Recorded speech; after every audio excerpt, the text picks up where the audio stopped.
चलिए, अब अपन बात करेंगे नानात्मज विकारों की बात करेंगे। ठीक है, नानात्मज विकार को अविस्तृत व्याधि भी कहते हैं। नानात्मज विकार का मतलब है कि अलग अलग दोषों से कितने विकार बताए हैं। तो सबसे पहले एक पूछा जाता भाई वात से कितने हैं, है ना? तो वात से 80 होते हैं, है ना? पित्त से 40 और ये 20 होते हैं। लिखा है देखिए, तत्र विकारा सामान्यजा और नानात्मज। कह रहा है कि दो प्रकार के विकार होते हैं, एक सामान्य जो होता है और एक नानात्मज होता है। ठीक है, अब इसमें देखिएगा आगे क्या कह रहा है कि तत्र सामान्यजा पूर्वम अष्टो उदीर्य व्याख्याता। ठीक है, क्या कह रहा है, जो सामान्य होते हैं वो अपन पहले पढ़ चुके हैं। कौन से में? अष्टोत्तरीय अध्याय में अपन पढ़ चुके हैं कि विकार कितने प्रकार के होते हैं। दो प्रकार के होते हैं। एक कौन सा होता है? सामान्य जो होता है, और एक कौन सा होता है? नानात्मज होता है।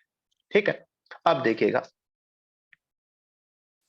आगे क्या कह रहा है कि जो नानात्मज सामान्य है वो अपन 19 पे पढ़ चुके हैं, और जो नानात्मज है वो अपन 20वें अध्याय में पढ़ेंगे। जो सामान्य है वो होते हैं 48 होते हैं, और नानात्मज जो है वो 140 होते हैं। ठीक है, 80 40 और 20, तो 140 होते हैं। ये अपने को ध्यान रखना है। 80 का मतलब हो गया एसिटी, एसिटी 80 हो गया, है ना? एसिटी 80 हो गया, और ये चत्वारिंशत् 40 हो गया, और ये विंशति 20 हो गया। ठीक है, वात पित्त और कफ का याद रखना है, बस इतना ही, है ना? ये याद रख लेना।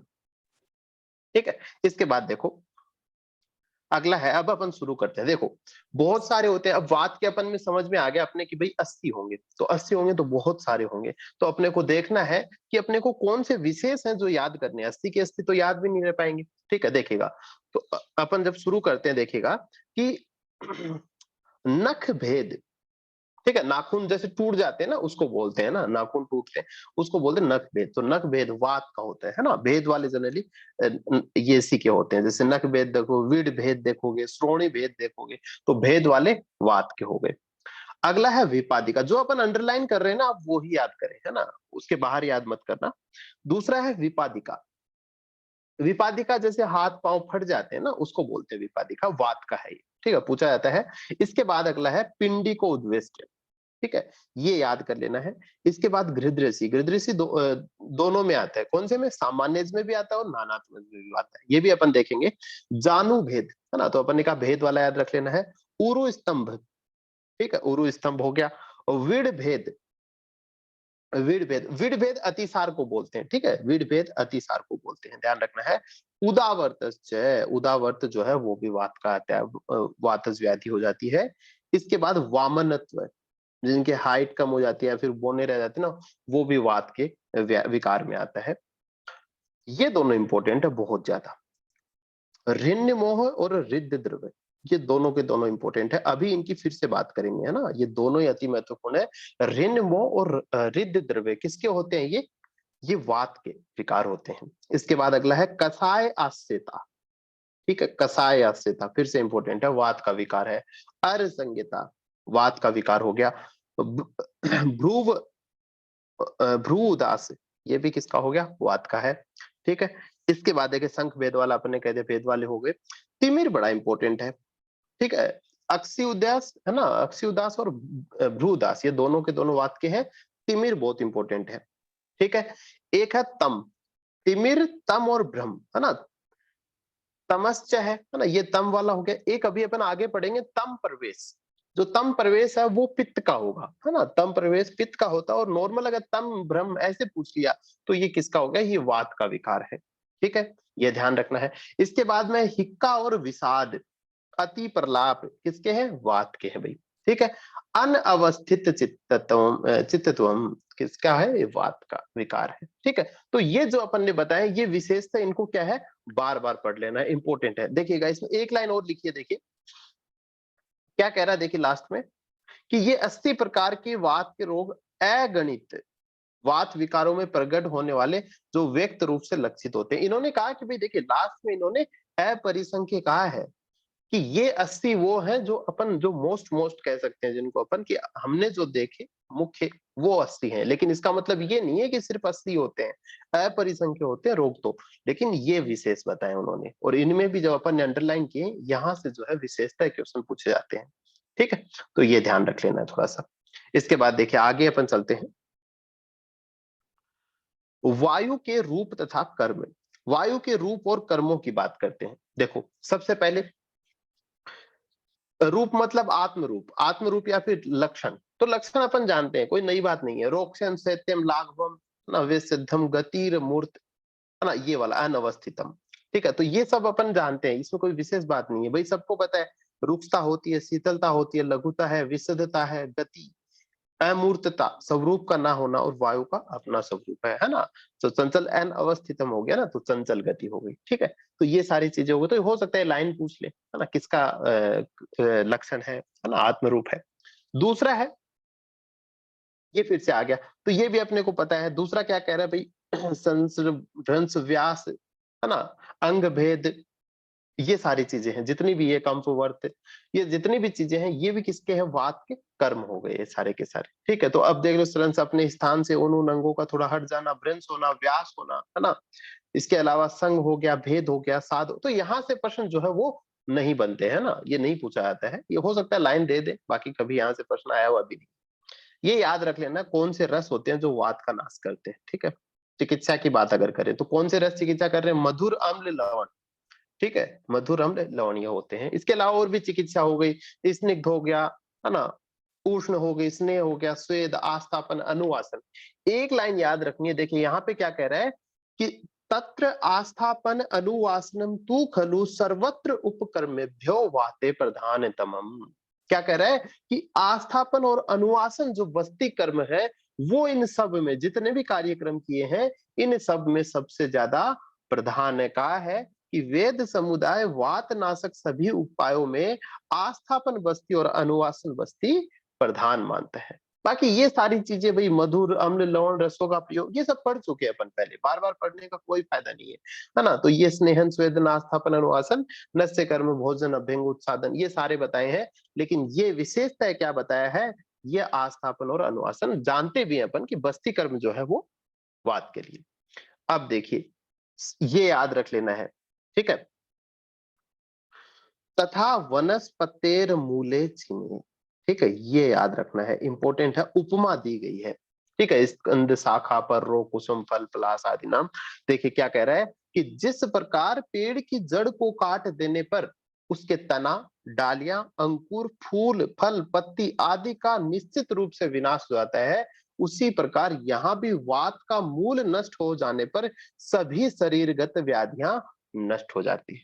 ठीक है, देखिए बहुत जगह अपन ने पढ़ा है ना। जब अपन बस्ती पढ़ते हैं तो कहते हैं भाई बस्ती अर्ध चिकित्सा है ना। अब भाई होगी क्यों नहीं, अभी अपन देखें, यहाँ पे 80 जो है, 80 रोग बता दिए वात से। ठीक है, और पित्त और कफ के टोटल कितने हैं, 60 हैं, है ना। वात के अकेली के उन दोनों के रोग जितने नहीं होते उससे ज्यादा है, और वात की चिकित्सा बस्ती कर्म है ना। तो अब क्या हुआ भाई, वात के ज्यादातर रोग कौन से होते हैं, वात की होते हैं। तो वही बात बता रहे हैं कि अगर वातज रोग, यहाँ पे वात का मूल नष्ट होते तो शरीरगत व्याधियां नष्ट हो जाती है। ठीक है, तो बस इतना ही, आपको ये कोई ध्यान नहीं रखनी है ये चीजें, आपको ध्यान रखना है बस। तथा वनस्पतेर मूले छिन्ने, ये वाली लाइन जो है ना, पूरी लाइन आती है वैसे, लेकिन मैं कह रहा हूं कि ये वाली लाइन आती है तो किसके लिए है, वात के लिए है। ठीक है, आगे चलिएगा। अगला है पित्त की बात कर लेते हैं। वात के रोग अपन ने देखे, पित्त की बात करते हैं अपन। पित्त के कितने होंगे, 40 होंगे। ठीक है, 44। अब देखिएगा क्या कहा है कि तत्द ओस, प्लोस, दाह, द्वथु, धूम, ये सारे के सारे विदा, अम्ल। अब ये अपने एग्जाम में आएगा तो अपन आराम से देख के पहचान लेंगे कि भाई ये क्या दाह हो रही है, पता चल रहा है पित्त का है, तो नहीं आएगा ऐसा क्वेश्चन। ठीक है, तो ये सारा आ गया। ठीक है, द्वथु क्या होता है, ध्यान रखें, द्वथु होता है इंद्रियों में ताप बढ़ जाता है, उसको बोलते हैं द्वथु। ठीक है, बाकी याद रखने की आवश्यकता नहीं है, ओस को थोड़ा ध्यान रख ले, है ना। तो ये सारा देखते तो अंतर्दाह हो गया, ये सब नहीं पूछते हैं। कौन सा टिक लगाना है अपने को, अंगावदरण। ठीक है, अंगावदरण जो है वो टिक लगा लेना, ये पूछा जाता है। ठीक है, इसके बाद देखेगा कि क्या अंगों में फटने की तरह अनुभव होना, है ना, उसको बोलते हैं अंगावदरण। ठीक है। इसके बाद है त्वग अवदरण, जो अवदरण वाले दोनों जो है ना। इसके बाद है चर्म दलन, ये वाला जो है ये पित्त का है। इसके बाद नीलिका वाला, ये इंपॉर्टेंट है, आया हुआ प्रश्न है। नीलिका जो है वो कौन सा रोग है? पित्त का विकार है, ठीक है। कक्सा पूछा गया है, कामला पूछा गया है, किसके विकार है? पित्त के विकार है। तिक्त आस्यता, ये इंपॉर्टेंट है, ध्यान रखिएगा। इसका तिक्त आस्यता है। अभी अपन ने पढ़ा वात में कौन सा पढ़ा था? कसाय आस्यता पढ़ा था। आगे चलिएगा, अतृप्ति बड़ा इंपॉर्टेंट है, अतृप्ति, ठीक है। इसके बाद जीवादान, जीवादान बोलते हैं जो शुद्ध रक्त का निकलना है ना, जीवादान बोलते हैं शुद्ध रक्त का निकलना, या फिर अपन कहें रक्त मोक्षण जो हो जाता है ना, उसको बोलते हैं जीवादान। किसका विकार हो गया? पित्त का हो गया। तम प्रवेश, है ना। मैंने कहा भाई तम और ब्रह्म किसके हैं? वात के हैं। तम और ब्रह्म किसके हैं? वात के। लेकिन तम प्रवेश जो है वो किसका होगा? वो पित्त का विकार है, ठीक है, वो पित्त का विकार है। इसके बाद देखिएगा, आगे अपन देखते हैं। इसके बाद देखो, पित्त दोष के रूप तथा कर्म, ठीक है। देखिएगा कि औष्ण्यम, तैक्षण्यम, दर्वत्वम, अति स्नेहो, वर्णेश्च, शुक्ल अरुण वर्जो गंधश्च, विश्रो रसोश्च, कटु कमलो, सरत्वम च, पित्तस्य आत्मरूपाणी। तो ये अपनी चीजें समझ में आती है, पित्त के लक्षण है सारे के सारे, है ना। तो ये सारी नहीं आता यहाँ से। यहाँ पे फिर क्या होगे? पित्त के और कुछ चीजें जैसे दाह, उष्णता, पाक, स्वेद, क्लेद, पोत, कंडू लगा लीजिएगा। कंडू इंपॉर्टेंट है। इंपॉर्टेंट क्यों है? क्योंकि कंडू जो है वो कफ में भी देखेंगे अभी अपन, है ना। तो कंडू दोनों में आता है, पित्त में भी आता है और कफ में भी आता है, इतना ही ध्यान रखना है। यहां से आगे अपन चलते हैं। देखिएगा यहाँ पे क्या कह रहा है? पित्त दोष की चिकित्सा की बात अभी करी, है ना। अभी अपन ने पहले जो है वो इसकी बात करी, दोष के रूप और कर्मों की बात करी, और यहाँ पे अपन बात कर रहे हैं चिकित्सा की बात कर रहे हैं,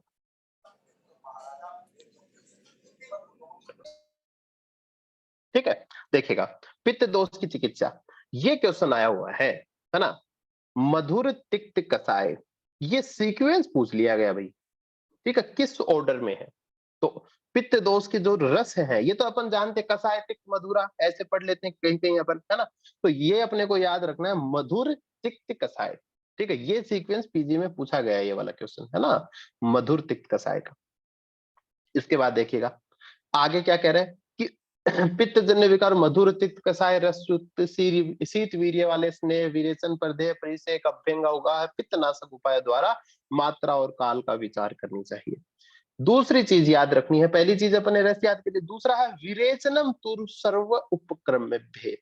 बोला कि भाई ठीक है आपने इतना सारा किया, है ना, लेकिन इसमें सबसे ज्यादा चिकित्सा अच्छी कौन, सबसे सर्वोपरि कौन सी होती है? विरेचन होता है। वात में अपन ने देखा भाई बस्ती होती है, और कफ में अपन जानते हैं वमन होता है। लेकिन ये लाइन याद रख लेनी है, वीरेचनम तो सर्वोपकर्म थे। इसके बाद देखो जिस प्रकार से वात में उपमा दी गई, इसमें भी दी गई है, ठीक है। देखिए क्या कहा है, यथा अग्नो वे पोढ़े केवलम अग्निग्रहम सीति भवती तद्वत। क्या कह रहा है देखो, कि जिस प्रकार अग्नि से तप्त ग्रह में अग्नि को बुझा देने पर वह संपूर्ण ग्रह स्वयं शीतल हो जाता है, उसी प्रकार पित्त के प्रधान स्थान आमाशय में पित्त की शांति हो जाने पर अन्यत्र शरीर के भागों में होने वाले पित्त जन्य रोग स्वयं शांत हो जाते हैं, ठीक है। तो ये जो उपमा दी गई है पित्त के लिए, ठीक है, तो ये वाली लाइन ध्यान रख लेनी है। अभी अपन बताएंगे कि इनमें क्या अपने को याद रखना है ना। देखिए इसके बाद अगली चीज है श्लेष्मा के 20 नानात्मक विकार, ठीक है, विंशति इसके हो गए, ठीक। देखिए श्लेष्मा में अपने को क्या याद रखना है? सबसे पहले तृप्ति, अभी अभी अपन ने अतृप्ति पढ़ा था, ठीक है। देखिए यहाँ पे अपन ने अतृप्ति देखा था, ये रहा अतृप्ति, ठीक है, पित्त में आ गया, और तृप्ति कहाँ आ गया? कफ में आ गया। आगे चलो, अपक्ति, ये भी याद रखना है, अपक्ति। हृदय उपलेप, हृदय उपलेप, दो चीजें देखी थी, रिद्ध मोह और रिद्ध द्रव्य, ऋण मोह और रिद्ध द्रव्य, दो देखा था, वो तो देखा अपन ने वातज में। और हृदय उपलेप जो है वो किस में आता है? कफज में आता है, ठीक है। ये चीजें ध्यान रखनी है, तृप्ति याद कर लिया, अपक्ति और हृदय उपलेप याद किया। ये क्वेश्चन धमनी प्रतिचय, गलगंड, शीत अग्निता, उदर्द, है ना। ये सारे के सारे धमनी प्रतिष्ठ का क्वेश्चन आया हुआ, गलगंड का आया हुआ है, उदर्द का भी प्रश्न पूछा हुआ है। ठीक है, तो ये क्या हो गया, धमनी प्रतिष्ठ से मतलब क्या हो गया, धमनियों में कफ भर जाए, है ना। देखिए क्या कह रहा है, धमनियों का कफ से भरा होना या उसका मोटा हो जाना। ठीक है, तो ये बात हो गई। तो ये जो है इंपॉर्टेंट है, कुछ चीजें जो इसमें याद रखनी है अपने को। लास्ट में वो अपरिसंख्य वाली बात सभी में कह रहा है कि भाई ये विशेष रूप से थे वो बता दिए हैं, बाकी बहुत सारे होते हैं। ठीक है, अच्छा, अब देखो इन तीनों के जो इसकी जो इसमें भी वैसे ही है, रूप और कर्म अपन देख लेते हैं। तो स्नेह स्तेत्य, है ना, ये सारे के सारे गौरव माधुर्य स्थैर्य पेच्छल मात्स, ये सारे के सारे अपन इसके आत्म रूप हो गए, रूप हो गए। ठीक है, तो ये तो अपन जानते हैं। इसके अलावा देखो इसमें दो चीजें याद रखनी है। इसके जो कर्मों की बात करें तो श्वेते सेते कंडू, कंडू देखना एक तो, है ना, कंडू पित्त और कफ दोनों में होता है, इसमें भी है और पित्त में भी था। दूसरी चीज सुप्ति वाला याद रख लेना। सुप्ति जो होता है वो नंबनेस को बोलते हैं ना, नंबनेस को बोलते हैं, सूना हो जाता है हाथ पांव जो भी है। वो अपने को ऐसे लगता है जैसे वात का विकार हो, है ना। जब ज्यादा पढ़ लेते हैं तो ऐसे उसमें कंफ्यूजन होना शुरू हो जाता है। तो ध्यान रखें, जो सुप्ति जो है वो वात का विकार नहीं होके ये कफ का विकार है। ठीक है, सुप्ति जो होता है वो कफ की वजह से होता है। ठीक है, ये ध्यान रखना है। इसके बाद देखिएगा कटु तिक्त कसाय, है ना, ये याद हो जाते हैं, है ना इनके। जैसे वात के और पित्त की, वात के और कफ की बात करें तो इनके इजीली याद हो जाता है सीक्वेंस, मधुर अम्ल लवण और कटु तिक्त कसाय। तो इसमें कुछ नहीं है, इसीलिए पित्त वाला पूछा गया, है ना, हर कुछ नहीं पूछते हैं। इसके बाद देखिएगा वमनम तु सर्व उपक्रम, इसमें वमन जो है वो सर्वोत्तम रहेगा, ये भी समझ में आता है। इसकी भी उपमा पूछी जाती है, इंपॉर्टेंट है ये, है ना। भिन्ने केदार से तो साली ये षष्टिक आदि नाम अभिसेंद, ये सारा तो अपने को ये ध्यान रखना है कि भिन्ने केदार से तो वाला जो है वो किसके लिए है, कफ के लिए है। अब देखो कैसे याद रखोगे, एक इसके देखिए कह क्या रहा है कि जिस प्रकार खेत की क्यारी का बांध टूट जाने पर सारा जल बाहर निकल जाता है, जिससे जल से सेचन करने के बाद उत्पन्न होने वाले धान जो साठी आदि अन्न सूख जाते हैं, उसी प्रकार जल स्वरूप विकृत कफ के निकल जाने पर उससे पालित या पुष्ट होने वाले रोग स्वयं ही शांत हो जाते हैं। ठीक है, तो ये तो नॉर्मल हो गया। उपमा तीनों की अपन ने देख ली है। ठीक है, तो देखो याद कैसे रखोगे, ये जो वन या फिर वृक्ष वाली बात है, वन थे, है ना, वन लिख लेना यहाँ पे, वन था वात वाला, तथा वनस्पति मूल्य, है ना, तो वनस्पति ऐसे कुछ लिख लेना। हाँ, तो वन या फिर जो भी है। ठीक है, तो वन वाली बात है वो वात के लिए है। ठीक है, इसके अलावा अग्नि की बात है ना, अग्नि था उसमें लिखा हुआ, तो अग्नि आता है वो किसके लिए है, पित्त के लिए है। और केदार, केदार अगर आता है ना तो वो किसके लिए है, वो कफ के लिए है। ठीक है, तो ये तीनों की तीनों जो उपमाएं हैं वो इंपॉर्टेंट है, पूछा जाता है, यहां से प्रश्न आता है। ठीक है, इसके बाद देखिएगा आगे अपन चलते हैं, ये इंपॉर्टेंट है। ठीक है, ये पूछा जाता है, क्वेश्चन आता है यहां से कि रोगम आदो परीक्षेत। ठीक है, ततो अनंतरम औषधम। ठीक है, पहले क्या करना चाहिए, कह रहा है भाई रोग परीक्षा में प्रथम कर्तव्य, पहले क्या करना चाहिए, तो क्या कह रहा है, रोगम आदो परीक्षेत ततो अंतरम औषधम। क्या कह रहा है, चिकित्सा करते समय सर्वप्रथम रोग की परीक्षा करें और उसके बाद रोग के अनुसार उचित औषध की परीक्षा करनी चाहिए।